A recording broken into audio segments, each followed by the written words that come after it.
Hello, 7th graders. It's the third day of video lessons. Go ahead and take out your binder, turn to your table of contents. We need your vocab foldable today. Let's go ahead and take this out. We're going to be adding a few things to this.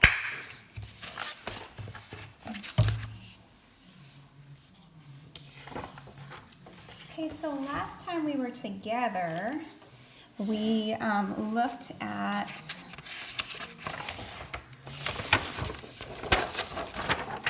an angle and a ray. Today, we're going to look at a couple of things. We're just going to start with something called a straight angle. I'm going to go ahead and put some lines on here so that I can see the boxes.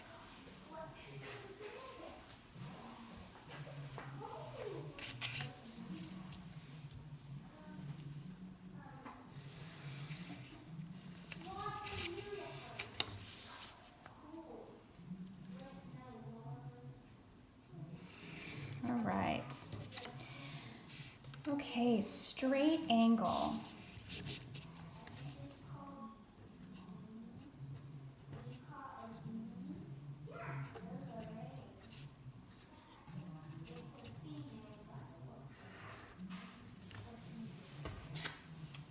It is exactly what it sounds like. It is formed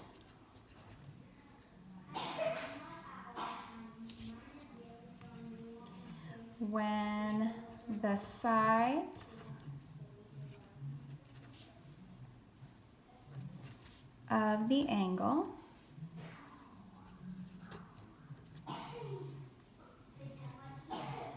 point exactly opposite directions.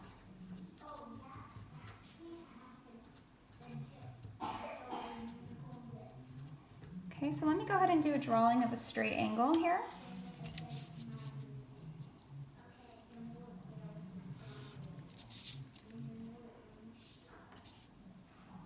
Okay, I'm going to put a vertex.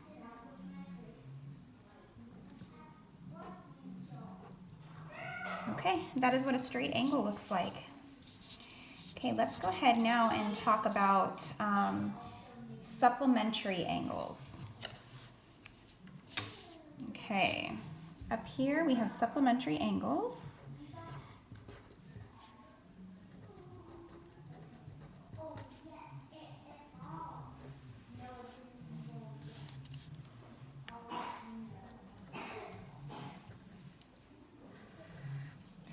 Supplementary angles are two angles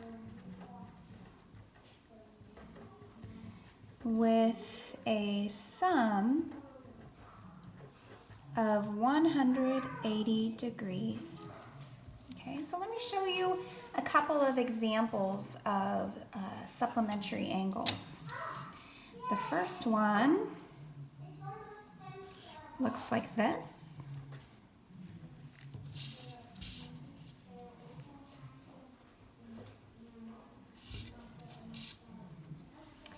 Okay, angles like this also have a special name called a linear pair. We're going to talk about that more in a couple of days. But let's go ahead and label this angle.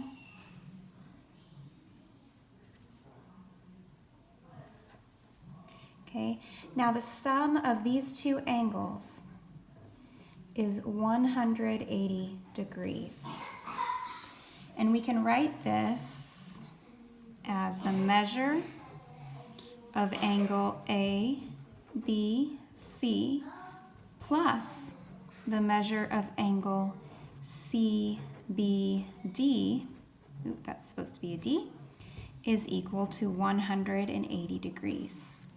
When we name an angle, we can just do the angle symbol, angle ABC.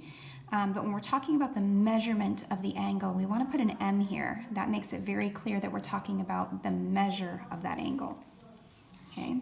Now they don't always have to be a linear pair like this to add up to 180 degrees. They don't have to be connected at all. We can have two angles.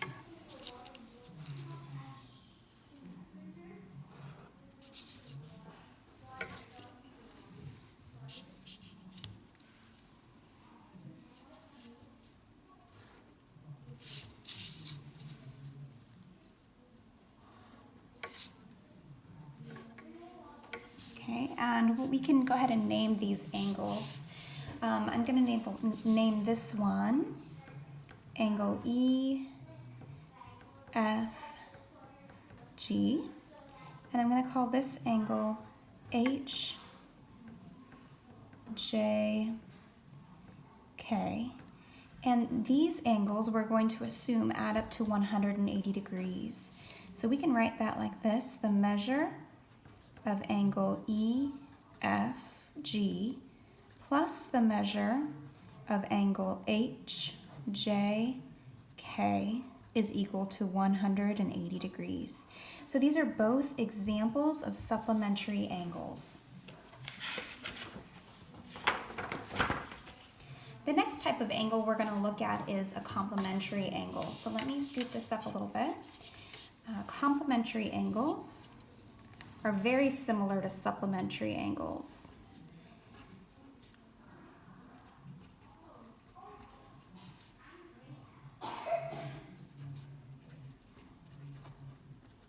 Okay, so here we have complementary angles.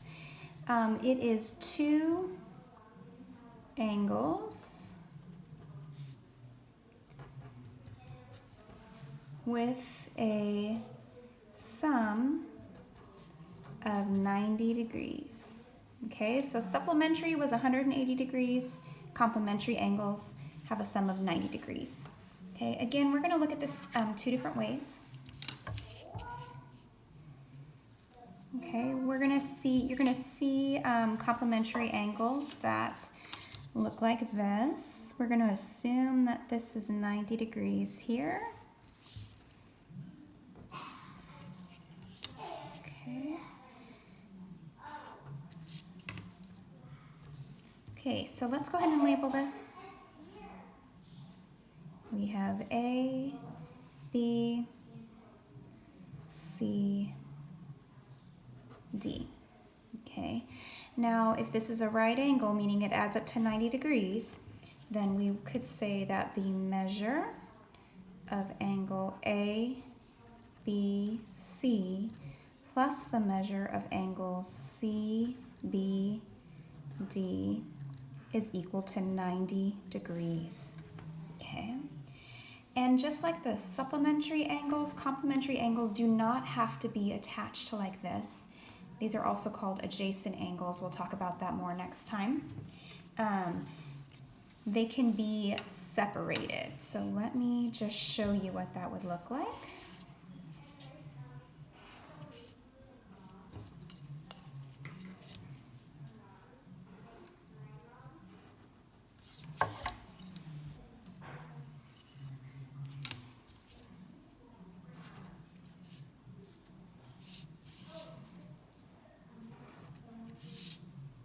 Okay, we're going to assume that these two angles add up to 90 degrees. I'm going to label them E, F, G, and H, J, K. And we can write out a summary of this. The measure of angle EFG plus the measure of angle HJK is equal to 90 degrees. Okay, so that's two examples of complementary